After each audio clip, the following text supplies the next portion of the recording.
Murder ಕೇಸ್ನಲ್ಲಿ lock ಆಗಿರೋ D ಗ್ಯಾಂಗ್ಗೆ ಪೊಲೀಸರು ಫುಲ್ ಡ್ರಿಲ್ ನಡೆಸುತ್ತಿದ್ದಾರೆ. ಪಟ್ಟಣಗೆರೆ ಶೆಡ್ಗೆ ಕರೆದೊಯ್ದು ಪೊಲೀಸರು ಸ್ಥಳ ಮಹಜರು ಕೂಡ ಮಾಡಿದ್ರು. ಇವತ್ತು ಬೆಳಗ್ಗೆಯಿಂದ ಅಂದ್ರೆ ನಿನ್ನೆ ಬೆಳಗ್ಗೆಯಿಂದ ಸಂಜೆ ತನಕ ಏನೆಲ್ಲ ಆಯ್ತು, ಪೊಲೀಸರ ತನಿಖೆ ಯಾವ ರೀತಿ ಸಾಕ್ತು, ಆ ಕುರಿತು ಒಂದು ಕಂಪ್ಲೀಟ್ ರಿಪೋರ್ಟ್ ಇದೆ, ಬನ್ನಿ ನೋಡ್ಕೊಂಡು ಬರೋಣ. ಮರ್ಡರ್ನಲ್ಲೂ ದರ್ಶನ್ ಸಿನಿಮಾ ಸ್ಟೈಲ್.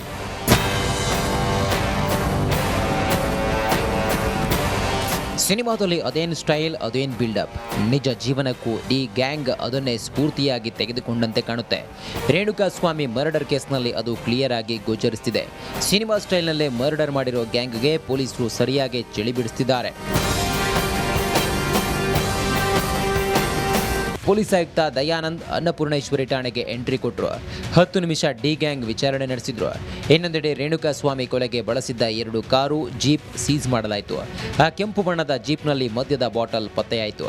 ಬಳಿಕ ದರ್ಶನ್, ಪವಿತ್ರ ಗೌಡ ಬಿಟ್ಟು ಉಳಿದ ಆರೋಪಿಗಳನ್ನು ಸುಮನಹಳ್ಳಿ ರಾಜಕಾಲುವೆ ಬಳಿ ಕರೆದೊಯ್ದ ಪೊಲೀಸರು ಸ್ಥಳ ಮಹಜರು ನಡೆಸಿದ್ರು. ಸುಮನಹಳ್ಳಿ ಬ್ರಿಡ್ಜ್ ಸರ್ವಿಸ್ ರಸ್ತೆಯಲ್ಲೂ ಮಹಜರು ನಡೆಸಿದ್ರು.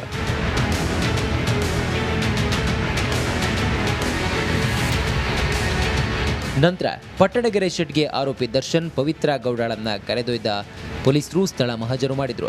13 ಆರೋಪಿಗಳ ಸಮ್ಮುಖದಲ್ಲಿ ಸ್ಥಳ ಮಹಜರು ನಡೆಸಿದ್ದು, ಶೆಡ್ ಫುಲ್ ಜಾಲಾಡಿದ ಪೊಲೀಸರು ಸಾಕ್ಷಿ ಸಂಗ್ರಹಿಸಿದ್ರು.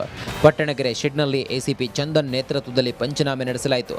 ಪೊಲೀಸರು ಎಫ್ಎಸ್ಎಲ್ ತಂಡ, ಬೆರಳಚ್ಚು ತಜ್ಞರು 3 ತಂಡಗಳಾಗಿ ಸ್ಥಳ ಪರಿಶೀಲನೆ ನಡೆಸಿದ್ರು.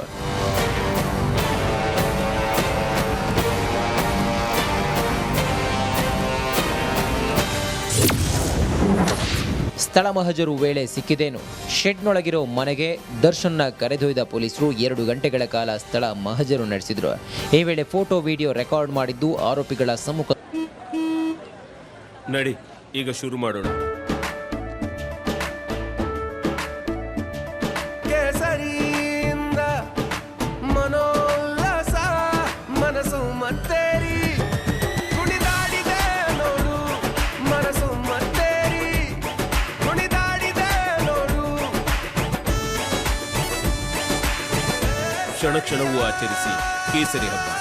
ವಿಮಲ್ ಬಾಯಲ್ಲಿ ಹೇಳಿ ಕೇಸರಿ. ಘಟನೆ ಮರುಸೃಷ್ಟಿ ಮಾಡಲಾಯಿತು. ಹಲ್ಲೆ ವೇಳೆ ಬಳಸಿದ ವಸ್ತು, ರಕ್ತದ ಕಲೆಗಳು, ಮೃತನ ಕೂದಲು, ಬಟ್ಟೆಯ ತುಂಡನ್ನ ಎಫ್ಎಸ್ಎಲ್ ತಂಡ ಸಂಗ್ರಹಿಸಿತ್ತು. 2 ಗಂಟೆಗಳ ಸ್ಥಳ ಮಹಜರು ಮುಗಿಸಿ ಕೆಲ ಸಾಕ್ಷ್ಯಗಳನ್ನು ಸಂಗ್ರಹಿಸಿದ ಬಳಿಕ ಪೊಲೀಸರು ದರ್ಶನ್, ಪವಿತ್ರ ಗೌಡ ಸೇರಿ 13 ಆರೋಪಿಗಳನ್ನು ವಾಪಸ್ ಅನ್ನಪೂರ್ಣೇಶ್ವರಿ ಠಾಣೆಗೆ ಕರೆದೊಯ್ದರು. ಹೆಚ್ಚಿನ ವಿಚಾರಣೆ ನಡೆಸಲಿರುವ ಪೊಲೀಸರು ಮರ್ಡರ್ ಹಿಂದಿನ ಮಿಸ್ಟ್ರಿ ಹಾಗೂ ಸಂಪೂರ್ಣ ಮಾಹಿತಿ ಕಲೆ ಹಾಕಲಿದ್ದಾರೆ. Bureau report, Republic Kannada.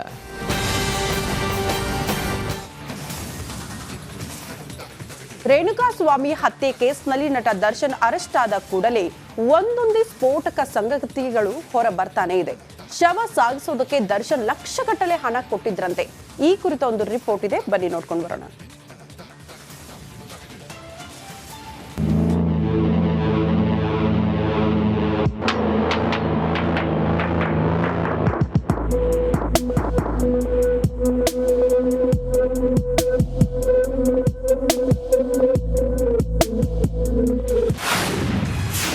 Renukaswamy ಹತ್ಯೆ ಕೇಸ್ಗೆ ಬಿಗ್ ಟ್ವಿಸ್ಟ್. ಶವ ಸಾಗಿಸಲು ದರ್ಶನ್ ಕೊಟ್ಟ ಹಣವೆಷ್ಟು? ರೇಣುಕಾಸ್ವಾಮಿ ಕೊಲೆ ಕೇಸ್ನಲ್ಲಿ ನಟ ದರ್ಶನ್ ಅರೆಸ್ಟ್ ಆಗಿದ್ದಾರೆ. ಇದೀಗ ಕೊಲೆ ಕೇಸ್ನಲ್ಲಿ ಸ್ಫೋಟಕ ತಿರುವು ಸಿಕ್ಕಿದೆ. ತಾವೇ ಕೊಲೆ ಮಾಡಿದ್ದೀವಿ ಅಂತ ಹಂತಕರು ಸರೆಂಡರ್ ಆದರೂ ಕೂಡ ಪ್ರಕರಣದ ಹಿಂದಿರೋ ಕೈ ಮಾತ್ರ ದರ್ಶನ್ನರದ್ದು ಎನ್ನಲಾಗ್ತಾ ಇದೆ. ಕೊಲೆ ಬಳಿಕ ಶವ ಸಾಗಿಸಲು ಬರೋಬ್ಬರಿ 30 ಲಕ್ಷ ರೂಪಾಯಿ ಕೊಟ್ಟಿದ್ದಾರೆ ಅಂತ ಸ್ಫೋಟಕ ಮಾಹಿತಿ ಬಯಲಾಗಿದೆ. ಸರೆಂಡರ್ ಆಗುವಂತೆ ಸೂಚಿಸಿದ್ರ ದರ್ಶನ್? 30 ಲಕ್ಷ ರೂಪಾಯಿಗೆ ಶವ ವಿಲೇವಾರಿಗೆ ಒಪ್ಪಿಕೊಂಡಿದ್ದ ಗ್ಯಾಂಗ್ ಮಾತಿನಂತೆ ಕೆಲಸ ಕೂಡ ಮಾಡಿ ಮುಗಿಸಿತ್ತು. ಆದ್ರೆ ಶವ ಬಿಸಾಕಿರುವ ಬಳಿಕ ಭಯ ಶುರುವಾಗಿದ್ದು ಮೂವರನ್ನ ಸರೆಂಡರ್ ಆಗುವಂತೆ ದರ್ಶನ್ ಹೇಳಿದ್ರಂತೆ. ಬಳಿಕ ಆರೋಪಿಗಳು ಪೊಲೀಸರಿಗೆ ಶರಣಾಗಿದ್ರು. ತನಿಖೆ ವೇಳೆ ದರ್ಶನ್ ಫೋನ್ ಪರಿಶೀಲನೆ ಮಾಡಿದಾಗ ಕೊಲೆ ದಿನ ನಡೆದ ಚಾಟಿಂಗ್, ಕಾಲಿಂಗ್ ಲಭ್ಯವಾಗಿದೆ. ಪೋಸ್ಟ್ ಮಾರ್ಟಂ ವರದಿಯಲ್ಲೇನಿದೆ? ರೇಣುಕಾಸ್ವಾಮಿ ಮೇಲೆ ಕಬ್ಬಿಣದ ಆಯುಧದಿಂದ ಹಲ್ಲೆ ಮಾಡಲಾಗಿದೆ. ಹೀಗಾಗಿ ತಲೆ, ಕೈ, ಕಾಲು ಸೇರಿದಂತೆ ಹಲವೆಡೆ ಗಾಯದ ಗುರುತುಗಳು ಪತ್ತೆಯಾಗಿವೆ. ಹಲ್ಲೆಯಿಂದ ತಲೆಗೂ ಗಾಯವಾಗಿ ರಕ್ತ ಹೆಪ್ಪುಗಟ್ಟಿದೆ. ರೇಣುಕಾಸ್ವಾಮಿ ಸಾವಿಗೆ ರಕ್ತ ಹೆಪ್ಪುಗಟ್ಟಿದ್ದೇ ಕಾರಣ ಅಂತ ಪೋಸ್ಟ್ ಮಾರ್ಟಂ ವರದಿ ಹೇಳ್ತಾ ಇದೆ. ಜೊತೆಗೆ ದೇಹದಲ್ಲಿ ಆಂತರಿಕ ಹಾಗೂ ಬಾಹ್ಯ ಗಾಯಗಳಿದೆ. ಮೃತ ದೇಹವನ್ನ ನಾಯಿಗಳು ಕಚ್ಚಿದ್ದರಿಂದ ಮುಖದ ಮೇಲೆ ಗಾಯದ ಗುರುತುಗಳಾಗಿದೆ.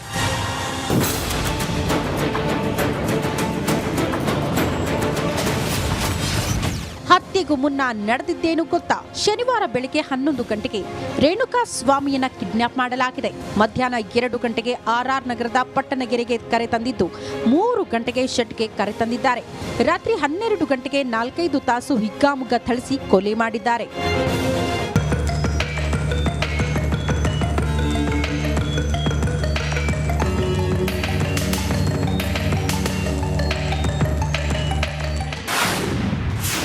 ಭಾನುವಾರ ಆಗಿದ್ದೇನು? ಭಾನುವಾರ ಬೆಳಗ್ಗೆ 3:40ಕ್ಕೆ ಶವವನ್ನ ಚೀಲದಲ್ಲಿ ತುಂಬಿಸಿ ಶೆಡ್ನಿಂದ ಸಾಗಿಸಿದ್ದಾರೆ.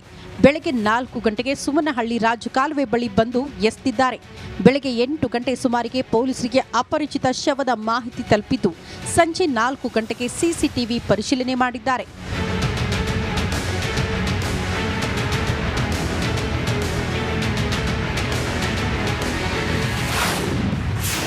ಸೋಮವಾರ ಆಗಿದ್ದೇನು? ಸೋಮವಾರ ರಾತ್ರಿ 8 ಗಂಟೆಗೆ PSIಗೆ ಕರೆ ಮಾಡಿ 4 ಸರೆಂಡರ್ ಆಗಿದ್ದಾರೆ. ರಾತ್ರಿ 10 ಗಂಟೆಗೆ ಮತ್ತೆ 7 ಜನ ಆರೋಪಿಗಳ ಬಗ್ಗೆ ಪೊಲೀಸರು ಮಾಹಿತಿ ಕಲೆ ಹಾಕಿದ್ದಾರೆ. ಮಧ್ಯರಾತ್ರಿ 12ಕ್ಕೆ ಈ ಕೊಲೆ ಕೇಸ್ನಲ್ಲಿ ನಟ ದರ್ಶನ್ ಹಾಗೂ ಪವಿತ್ರ ಹೆಸರು ಬಹಿರಂಗಗೊಂಡಿದೆ. ಮಂಗಳವಾರ ಆಗಿದ್ದೇನು? ಮಂಗಳವಾರ ಬೆಳಗ್ಗೆ 8 ಗಂಟೆಗೆ ಮೈಸೂರಿನಲ್ಲಿ ದರ್ಶನ್ನನ್ನ ಪೊಲೀಸರು ವಶಕ್ಕೆ ಪಡೆದುಕೊಂಡಿದ್ದು ಬೆಳಗ್ಗೆ 10 ಗಂಟೆಗೆ ಪವಿತ್ರ ಗೌಡಾಳನ್ನ ವಶಕ್ಕೆ ಪಡೆದುಕೊಂಡಿದ್ದಾರೆ. ಬೆಳಗ್ಗೆ 11 ಗಂಟೆಗೆ ಪೊಲೀಸರು ದರ್ಶನ್ನನ್ನ ಮೈಸೂರಿನಿಂದ ಬೆಂಗಳೂರಿಗೆ ಕರೆತಂದಿದ್ದಾರೆ. ಸಂಜೆ 5 ಗಂಟೆಗೆ ಬೌರಿಂಗ್ ಆಸ್ಪತ್ರೆಯಲ್ಲಿ ವೈದ್ಯಕೀಯ ಪರೀಕ್ಷೆಗೆ ಒಳಪಡಿಸಿದ್ದಾರೆ. ರಾತ್ರಿ 7 ಗಂಟೆಗೆ 13 ಆರೋಪಿಗಳನ್ನ 6 ದಿನ ಪೊಲೀಸ್ ಕಸ್ಟಡಿಗೆ ವಹಿಸಲಾಗಿದೆ. ಅಭಿಮಾನಿಗಳಿಗೆ ರೋಲ್ ಮಾಡೆಲ್ ಆಗಬೇಕಾಗಿದ್ದ ನಟನೆ ಈ ರೀತಿ ಕೊಲೆ ಮಾಡುವ ಕ್ರೂರ ಹಂತಕ್ಕೆ ಇಳಿದಿದ್ದು ಮಾತ್ರ ಅಮಾನವೀಯ. ಆರೋಪಿಗಳಿಗೆ ಶಿಕ್ಷೆ ನೀಡಿ ನ್ಯಾಯ ಕೊಡಿಸಬೇಕು ಅನ್ನೋದೇ ರೇಣುಕಾ ಸ್ವಾಮಿ ಕುಟುಂಬಸ್ಥರ ಆಗ್ರಹ. Bureau report, Republic Kannada.